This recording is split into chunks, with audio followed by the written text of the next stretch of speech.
Assalamualaikum warahmatullahi wabarakatuh. Kami dari kelompok 7 Manajemen Pemasaran A akan membahas materi tentang ciri dan strategi penantang pasar. Sebelum masuk ke pembahasan, di sini kami akan memperkenalkan anggota kelompok 7 terlebih dahulu. Yang pertama itu Naufal Lipki Abijar Zaidan dengan NIM 2202010131. Yang kedua dengan saya sendiri Aji Sugiarto dengan NIM 2202010131. Yang ketiga Erna Tri Handayani dengan NIM 2202010152. Pada materi ciri dan strategi penantang pasar, di sini ada 5 pembahasan yang akan kita bahas. Yang pertama yaitu pengertian strategi penantang pasar. Yang kedua, tujuan strategi penantang pasar. Yang ketiga, ciri-ciri penantang pasar. Yang keempat, strategi penyerangan yang bisa digunakan oleh penantang pasar. Dan yang kelima adalah pengaruh baik dan buruk strategi penantang pasar. Strategi penantang pasar. Strategi penantang pasar atau market challenger adalah strategi yang bisa dilakukan oleh perusahaan-perusahaan yang terletak pada posisi kedua atau ketiga, di mana perusahaan-perusahaan ini menyerang pembuka dan pesaing-pesaing lain dengan tawaran yang agresif untuk memperoleh lebih banyak market share. Di sini ada karakteristik penantang pasar. Yang pertama yaitu punya pangsa pasar di posisi bawah market leader. Yang kedua, melakukan penyerangan terhadap market leader baik. Yang ketiga, secara langsung atau tidak langsung untuk merebut posisi sebagai market leader. Dan yang keempat, memperbesar diri dengan mengakuisisi bisnis yang lebih kecil. Selanjutnya, kelebihan strategi penantang pasar. Di sini, penantang pasar biasanya memiliki kapasitas untuk menyerang dan posisi yang relatif kuat di pasar. Misalnya, mereka memiliki kapasitas yang memadai untuk penelitian dan pengembangan produk baru. Mereka tidak perlu melakukan penelitian dan pengembangan dari awal. Mereka cukup mengingatkan apa yang ditawarkan oleh pemimpin pasar mereka. Selanjutnya ada kelemahan strategi penantang pasar. Beberapa masalah terbesar dengan menjadi penantang adalah bahwa mereka dipersepsikan di bawah pimpinan pasar. Pelanggan mungkin enggan beralih ke produk mereka. Pelanggan menganggap kualitas produk mereka lebih rendah daripada pemimpin pasar, padahal kenyataannya tidak. Selanjutnya di sini ada ciri-ciri penantang pasar. Ciri-ciri penantang pasar yang pertama yaitu mengutamakan kepentingan masyarakat. Artinya, penantang pasar harus bertindak dalam kepentingan masyarakat, bukan hanya untuk kepentingan individu atau kelompok tertentu. Yang kedua adalah berorientasi pada keadilan. Artinya penantang pasar harus mampu menciptakan keadilan dalam persaingan bisnis dan memastikan bahwa semua pihak dapat berpartisipasi secara seimbang. Yang ketiga yaitu melindungi konsumen. Penantang pasar harus melindungi konsumen dari praktik bisnis yang merugikan dan menjamin keamanan produk yang dijual di pasaran. Yang keempat terakhir yaitu mendorong inovasi.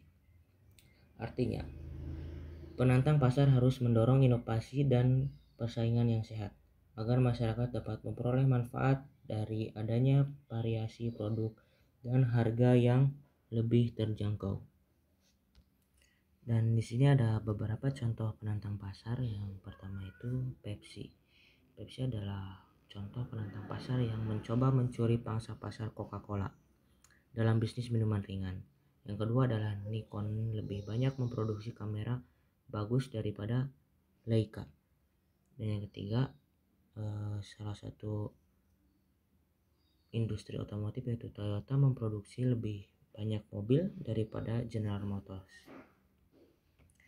Sebagai contoh pada kedua gambar di sini, Pepsi dan Coca-Cola, bahwa kita tahu bahwa Coca-Cola dan Pepsi merupakan bisnis yang memiliki kemiripan dalam hal industri konsumen ideal. Dan produk unggulan dalam industri minuman, meskipun di industri yang sama, sebenarnya terdapat perbedaan utama antara cara kedua bisnis dalam beroperasi. Coca-Cola dan Pepsi adalah pesaing sengit yang memiliki pendekatan yang sangat sedikit berbeda dalam upaya mereka untuk merebut pangsa pasar. Selanjutnya, apa yang harus dilakukan penantang pasar?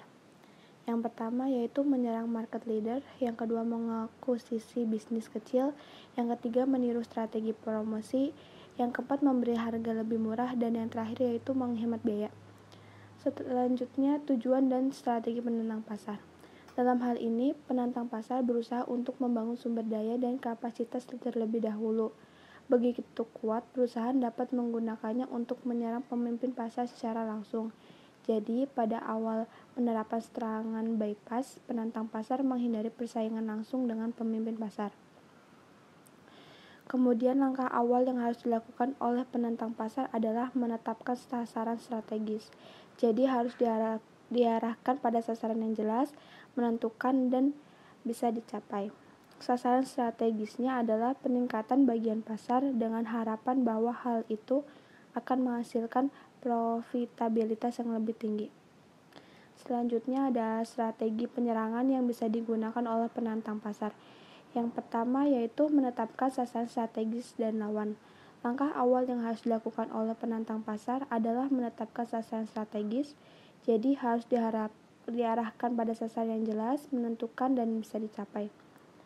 Pada dasarnya, penyerangan dapat memilih untuk menyerang salah satu dari 3 jenis perusahaan. Di antaranya yaitu yang pertama perusahaan menyerang pemimpin pasar, yang kedua perusahaan menyerang perusahaan-perusahaan yang besarnya sama, dan selanjutnya perusahaan menyerang perusahaan-perusahaan regional yang lebih kecil. Selanjutnya, kedua, memilih strategi penyerangan. Daya tempur yang terbaik harus dipusatkan pada tempat dan waktu yang tepat. Untuk fungsi yang menentukan, jika ada lawan yang menduduki daerah pemasaran tertentu, maka ada 5 strategi yang dapat dilakukan, yaitu pertama, serangan frontal. Serangan frontal ialah penyerang mengarahkan kekuatannya tepat berhadapan dengan lawan. Penyerang lebih menyerang kekuatan lawan daripada menyerang kelemahan lawan. Bagaimana hasilnya tergantung siapa yang memiliki kekuatan dan daya tahan yang lebih besar. Lalu kedua, ada serangan sisi atau melembung. Serangan sisi atau melembung sendiri ialah daerah yang diperkirakan akan diserang selalu memiliki pasukan yang terkuat.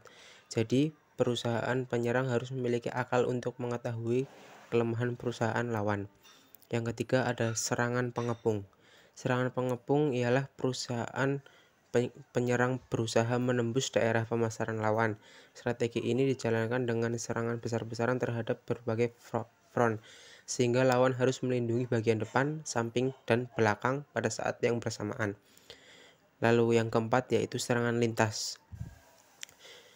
Strategi menyerang secara tidak langsung serta menjauhkan diri dari setiap gerakan yang mengarah ke daerah pemasaran pesaing. Serangan dilakukan dengan cara melintasi pesaing dan menyerang pasar yang lebih lemah agar basis sumber daya dapat diperluas. Pada serangan lintas ada 3 cara menghindari persaingan langsung dengan pemimpin pasar. Mereka melakukan ini dengan 3 cara, yaitu yang pertama, mengembangkan produk baru yang tidak terkait dengan produk pemimpin pasar, tetapi masih menjualnya di pasar yang ada. 2. Targetkan pasar baru untuk produk yang sudah ada. 3. Kembangkan produk baru untuk pasar baru.